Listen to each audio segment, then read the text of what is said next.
Scientists have given an answer on how the iceberg sank the unsinkable Titanic. Any other day and the iceberg would have been a fraction of its troublesome size. Any other hour and it would have been hundreds of feet away. And when it collided with the cruise ship, the 3-year-old chunk of ice had only a few weeks to live. Snowfall creates a beautiful ballet between the characteristics of water. Like dominoes, snowflakes tumble to the ground. Growing snowflakes will float as long as they are lighter than air. The structure will, however, give way to gravity and fall as soon as one more crystal passes the critical number. Snow tends to fall in areas where other snow has already fallen. And, while each snowflake is unique, they aren't as unique as we've been told. They begin as spheres and grow tendrils to diffuse heat. Cold temperatures produce flakes that resemble bullets or needles. Extra cold weather produces the classic shape of a 6-sided prism or even the fern-like crystal with 6 radiating branches. The snow that fell one day, 15,000 years ago, on Greenland's frozen ice sheets most likely took the appearance of this fern-like snow. A layer of ice 2 miles thick had already been placed over the landmass. The new flakes eventually sank behind the ice, out of sight from the sun, and shrank in size by a third due to pressure. According to geology, thousands of years have passed with little change. Snowflakes turned into dense glacial ice as they moved quickly, at about 4 miles per year, toward Greenland's west coast. Ice weakens as it approaches the coast because enormous walls of ice flake just off the glacier and fall into the ocean every day, especially in the summer. Ocean icebergs are created in this way. However, one specific iceberg that sank in the summer of 1909 would go down in history as a notorious incident. This iceberg, which has been there for too little time to have a name, was more than 2 miles wide and 100 feet tall when it was first formed. The largest steamer ever created, which was also created in the summer of 1909, would be dwarfed by it. That steamer, the Titanic, was designed with a desire for size and luxury that was competitive. The largest and easily the most luxurious passenger liner ever to float, it would be enormous. It was a triplet that took 3 years to build, planned by the White Star Line with the Olympic, 1911, and the somewhat larger Britannic as sister ships, 1915. They were built with elaborate staterooms and luxurious Victorian facilities to transport the famous, wealthy, and well-connected across the Atlantic.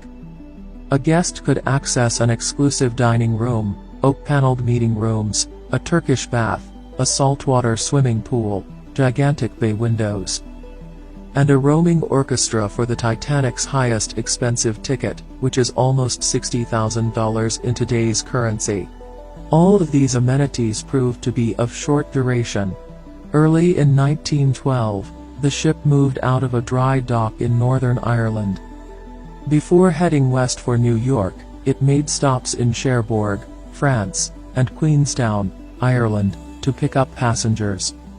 When full, the manifest held little over 2,200 people, with more than a third being crew.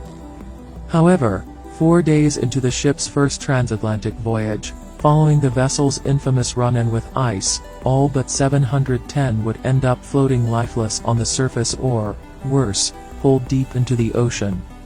At the time, people had little knowledge of iceberg behavior outside of the fact that most of them melted somewhere north of the Arctic Circle. Practical information on the deviation of the compass. Author John Thomas Towson, a scientist interested in ship navigation, noted in 1857 that icebergs were similar to, and no softer than, rocks produced over millennia by time and pressure. Icebergs posed an existential threat to the wooden hulls of 19th-century ships, and Towson was aware of this. He claimed that steel hulls were unbeatable, but this was based more on theory than on experience. The U.S. Coast Guard gave the eastern channel of the Grand Banks in eastern Newfoundland the moniker Iceberg Alley. In 1912, due to the unusually high volume of icebergs that passed through the area on their way south, The icy mass bobbed and weaved in the Arctic waters for 3 years.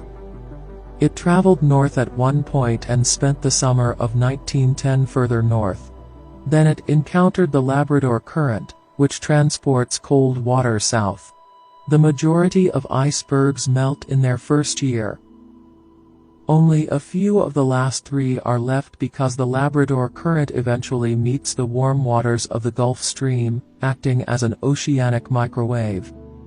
Only 1% of Northern Hemisphere icebergs make it through this desert zone, and only 1 in a few thousand makes it to 41 degrees north, the very same latitude as New York City and also directly in the path of transatlantic ships. When the Titanic sank back in 1912, it plunged 2.5 miles and instantly hit the seafloor at over 30 miles per hour. The ship's ocean grave was so incredibly remote that its location remained unknown until 1985, when a team using government-developed submarines and deepwater craft was able to take some blurry photographs. It took 73 years, nearly an entire human lifespan, to discover the most illustrious and fascinating shipwreck of all time.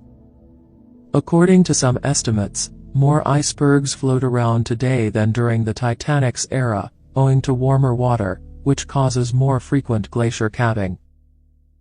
But no iceberg will ever be as truly famous as this one.